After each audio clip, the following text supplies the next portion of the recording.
तो मुझे जो माइक्रोसॉफ्ट में क्वेश्चंस पूछे गए थे वो बाइनरी ट्री में से पूछे गए थे। ओके, और नहीं तो फिर एरे के कुछ हार्ड बट विद टेक्निक वाले क्वेश्चन पूछते हैं। इस वीडियो में बात करेंगे कि कैसे आप डेटा स्ट्रक्चर को मास्टर कर सकते हो इन 2024।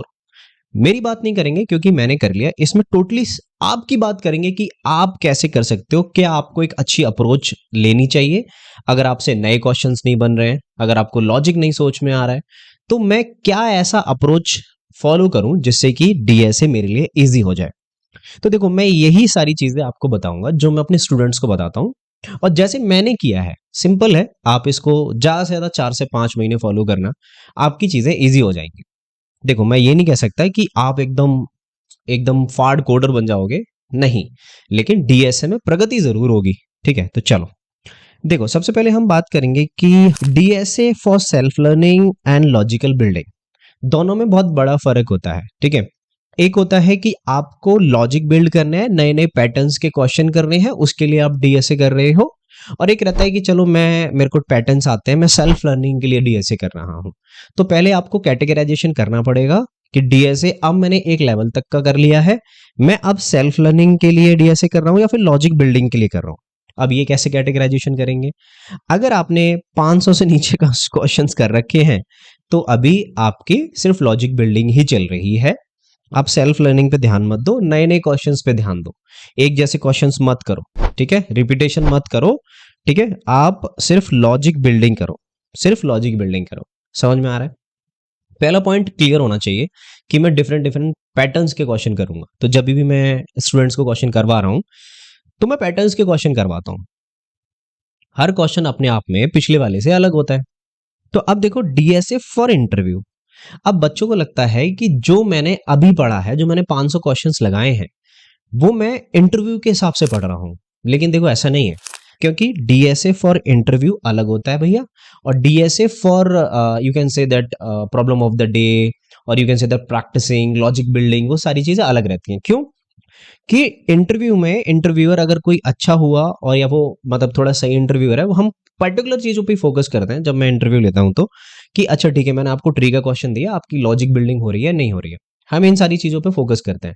ठीक है, अभी not go for red black tree, बता दो हमें, इतना बता दो। कोई बहुत ही इधर उधर खूसर टाइप इंटरव्यू हुआ तो वो आपकी जान खा सकता है। ओके, जनरली हम क्या करते हैं कि हम बाइनरी ट्री पूछ लेंगे, नहीं तो आपसे बाइनरी सर्च ट्री पूछ लेंगे, ऐसा चीजें चलती हैं। ठीक है, तो मुझे जो माइक्रोसॉफ्ट में क्वेश्चंस पूछे गए थे वो बाइनरी ट्री में से पूछे गए थे।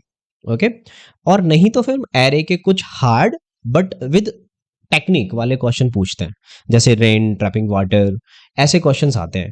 तो पैटर्न जो होता है इंटरव्यू का वो अलग होता है, वो आपको वही बता सकता है जो या तो इंडस्ट्री में है, जो इंटरव्यू ले रहा है, या फिर इंटरव्यू दे रहा है वो। और जब आप इतने सारे इंटरव्यूज को एनालाइज करोगे तो आपको पता चल जाएगा कितने सारे क्वेश्चंस जो डीएसए के हैं वो हैं। फालतू के क्वेश्चन आपको, ये जो आप यहाँ पे सेल्फ लर्निंग और लॉजिक बिल्डिंग लिए कर रहे हो, ये आपके हो गए, आपने कर लिए।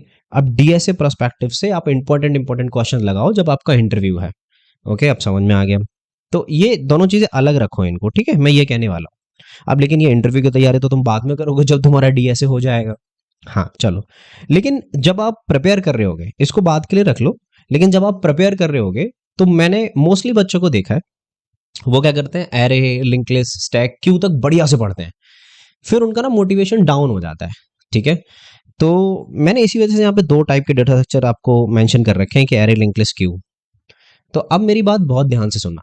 आपने एरे के क्वेश्चंस कर लिए, बहुत बढ़िया बात है। आपने स्ट्रिंग के क्वेश्चन कर लिए, बहुत बढ़िया बात है। अब मेरी ये बात ध्यान से सुनो, जब तक आपका मोटिवेशन यहाँ तक है, जब आप इनको क्वेश्चंस को करते हो, आपको लिंक लिस्ट बहुत अच्छे से पढ़ लेनी है, ये कर लिए, इन पे ज्यादा टाइम अभी लगाना, लेकिन अभी थोड़ी देर के लिए 10 20 क्वेश्चन करके आगे बढ़ते चलो। ठीक है, बिकॉज आई डोंट वांट आप क्वेश्चन कर करके अपना टाइम वेस्ट करो। वेस्ट तो नहीं होता, मतलब आप टाइम अपना इसमें लगाओ ताकि आपका मोटिवेशन थोड़ा डाउन ना हो। अब जब आप इस पे लीनियर पे आओगे, मतलब लीनियर से करके जब आप नॉन लीनियर पे जा रहे होगे, do not jump directly. Okay, अब मैं क्यों कह रहा हूँ डू नॉट जंप डायरेक्टली? पहले आप रिकर्जन पढ़ो। रिकर्जन होता क्या है? कहने में बहुत आसान है कि फंक्शन कॉलिंग इटसेल्फ, ऐसा नहीं है। एक रिकर्जन को आप, अब कुछ लोग क्या करते हैं कि आपको वो क्या करेंगे कि एक ऐसे रिकर्जन ट्री बना के दिखा दिया, है ना, और आपको बता दिया कि अच्छा ठीक है, अगर आपको लगाना होगा चॉइस पे चलता है रिकर्जन, ये इसको कॉल करेगा, इसको ये इसको ऐसे, ठीक है, बढ़िया बात है ना। लेकिन रिकर्जन इंटरनली कैसे काम करता है, बिकॉज इंटरनली कोई ट्री भी नहीं होता नहीं, है ना, स्टैक्स चलते हैं इंटरनली। तो कुछ क्वेश्चंस हमारे रिकर्जन स्टैक से सॉल्व होते हैं, कुछ क्वेश्चन हमारे रिकर्जन ट्री से सॉल्व होते हैं। तो मैं तुमसे क्या कहने की कोशिश कर रहा हूँ, रिकर्जन को इस तरीके से करो, जब आप बैक ट्रैकिंग और डायनामिक प्रोग्रामिंग कर रहे हो आपको ज्यादा दिमाग लगाने की कोशिश ना पड़े। मतलब पता है मुझे रिकर्जन चलेगा, इस स्टेप पे आऊंगा, मेरा काम हो जाएगा। और जब मैं पढ़ रहा था ना, कसम से कोई भी बंदा समझाने वाला नहीं था रिकर्जन। अभी तो now you can ask your question to ChatGPT, you ask your question to any AI, वो तुम्हें डिटेल में समझा देंगे। तो मेरा कहने का मतलब यह है कि इसको जहां भी तुम रिकर्जन में अटको, हेल्प ले लो एआई की और पूछो इससे, इसमें रिकर्जन कैसे चल रहा है, स्टेप बाय स्टेप बता मुझे, then you can easily learn recursion. मैं क्यों कह रहा हूं, आपको कुछ भी करना है लेकिन आपको रिकर्जन नहीं छोड़ना है अगर आपने अपना इंटरव्यू निकालना है तो, ये बात ध्यान रखना, ठीक है। इंटरव्यू में सिर्फ और सिर्फ क्वेश्चंस मेनली जब आपसे ट्री और ग्राफ में होंगे, रिकर्जन के अलावा नहीं बन पाते हैं वो, ठीक है। आप क्वेश्चन बना लोगे but mostly we can do it from recursion only, ठीक है। अब जब आपने लीनियर डेटा स्ट्रक्चर कर लिया तो आप में यहाँ पे कुछ क्वेश्चंस होंगे जो आपके स्ट्रिंग के होंगे, एरे के होंगे, उन्हें अब आप रिकर्जन से करो, ठीक है, बढ़िया। तो रिकर्जन के जितने क्वेश्चन आपने इसलिए नहीं किया, रिकर्जन के जितने क्वेश्चन कर सकते हो 50-60 उतने सारे क्वेश्चन करो, नॉट 500, 50 क्वेश्चन की बात कर रहा हूँ।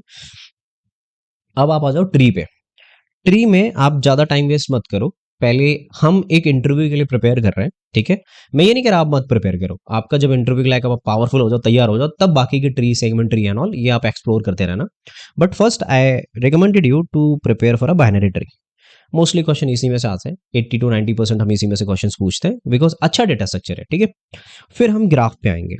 तो अगर आपने ट्री में रिकर्जन बहुत बढ़िया से कर लिया, ट्री के बाद फिर आप यहां से डायरेक्ट ग्राफ पे जंप मत मारना, आप करना DP and back tracking. Simple है और कुछ नहीं है। जनरली जब आप डीपी आप देखोगे ना, कुछ नहीं है उसमें, इजी है, ठीक है। तो जब आप ग्राफ करोगे ट्री के बाद आपको बहुत इजी लगेगा। तो आपको ये पूरा मेरा फंडा समझ में आया होगा कि मैं क्या कहने की और क्या करने की कोशिश कर रहा हूँ आपसे यहाँ पे। तो ये अगर शीट चाहिए तो बता देना, मैं ये अटैच कर दूंगा वैसे तो ठीक है, आपको बोलने की जरूरत नहीं है। ओके, आई होप आप ये दोनों चीज़ों को सेग्रीगेट रखोगे। यहाँ से ये इसको हम बाद में तैयारी करेंगे। इंपॉर्टेंस आपको रिकर्जन की पता होगी, पहले कौन सा डेटा स्ट्रक्चर करोगे, कैसे करोगे, फिर ट्री पे कैसे आओगे, ग्राफ पे कैसे आओगे। अगर वीडियो अच्छी लगी है तो लाइक कर देना, ठीक है, मैं सब्सक्राइब कर लेना मैं मिलता हूँ आपसे नेक्स्ट वीडियो में। Till then take care, bye bye.